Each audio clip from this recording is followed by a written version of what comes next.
Présentation d'abord. Je m'appelle Ousmane Thiongal, je suis le directeur général du réseau IMSEC. Vous êtes monsieur le directeur à la semaine mondiale de l'entrepreneuriat. Quel est l'objectif de ce programme? En fait, nous sommes très contents de participer à la semaine mondiale de l'entrepreneuriat des jeunes. En compagnie de notre partenaire Jocolabs, qui est vraiment un incubateur et qui travaille beaucoup dans l'appui de jeunes primo-entrepreneurs. C'est à cause de plusieurs éléments, d'autant plus parce que pour nous, l'entrepreneuriat des jeunes est un axe fort de notre intervention dans les financements au niveau de la cible.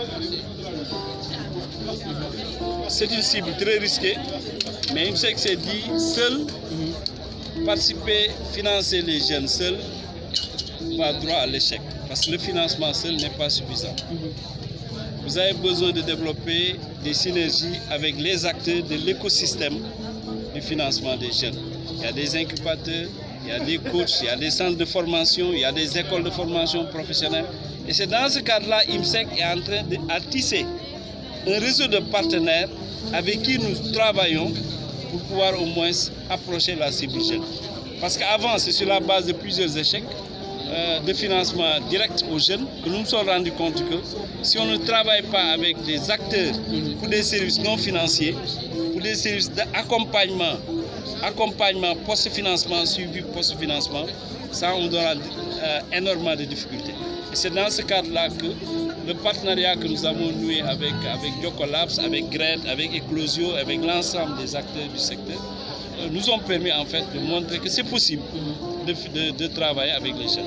Et c'est ce que nous sommes ce matin, c'est ce que nous avons, le modèle que nous avons mis en place, que nous avons partagé avec les jeunes à leur plus grande satisfaction. Et par rapport au défi, qu'est-ce qui doit être fait? Ce qui doit être fait, c'est qu'il faut que les jeunes se disent que le financement n'est pas une panacée. Il faut chercher il faut chercher au moins à avoir un métier, c'est important. Il faut chercher à avoir un diplôme, c'est important. Il ne faut pas se dire rester dans son coin et attendre des financements de l'État, du gouvernement, ça ne marche pas. Il faut au moins essayer de se former, avoir cette volonté aussi de pouvoir réussir dans l'entrepreneuriat. Parce que la réussite, c'est d'abord une volonté personnelle de vouloir créer son entreprise et de se dire que réussir dans la vie, ce n'est pas uniquement fait pour les fonctionnaires, c'est ce qui sont dans les bureaux.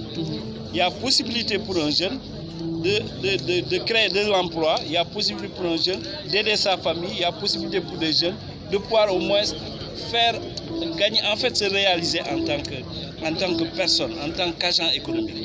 Et ça, il faut que je pense que les jeunes que nous avons rencontrés, parce que nous sommes en train de travailler avec plus de 450 jeunes, au niveau du Sénégal, la plupart c'est dans la zone centre du pays, qui sont en train de bénéficier des financements IMSEC, de l'accompagnement et du suivi post-financement.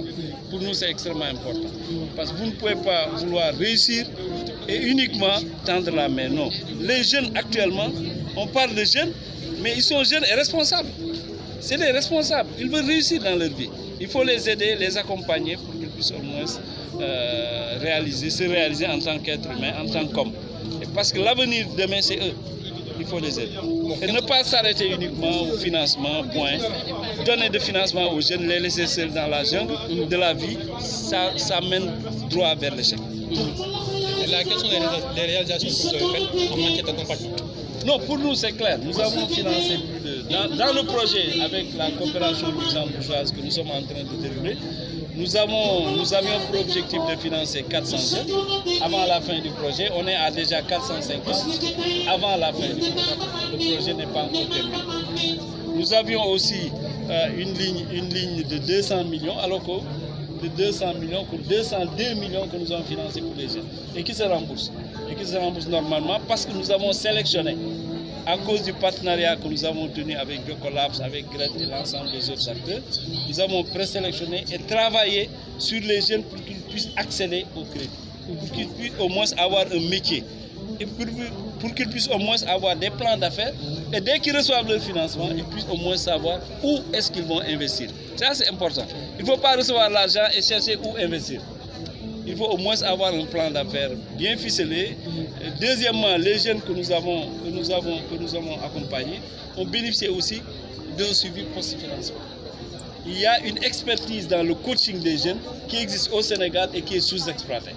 Et nous avons la chance, nous avons repéré un certain nombre, notamment le centre de coaching de Kaolack, que nous avons repéré, avec qui nous sommes en partenariat et qui accompagne pratiquement les jeunes. Il y a aussi un autre aspect qui est important, la formation sur différents types de modèles, de modules spécifiques, notamment en innovation, de modèles sur la gestion comptable, de modèles sur des techniques de vente. Ça aussi, c'est des problématiques importantes que les jeunes, des fois, n'arrivent pas à apprendre à l'école pour avoir son diplôme. Et ça, on fait des formations très ciblées à la carte, selon les besoins des jeunes, pour leur permettre au moins de pouvoir bénéficier davantage des retombées du financement. Et là, combien de temps ils auront quand même pour payer ces financements? Non, pour nous, c'est des financements adaptés. Il y en a qui payent sur 12 mois, surtout notamment ceux qui sont dans les crédits agricoles, qui travaillent sur des filières horticoles. Il y en a qui peuvent payer sur 15 mois, il y en a qui peuvent payer jusqu'à 24 mois, dépendant de l'activité. C'est l'activité qui détermine le schéma de remboursement qui va être mis en place par les experts.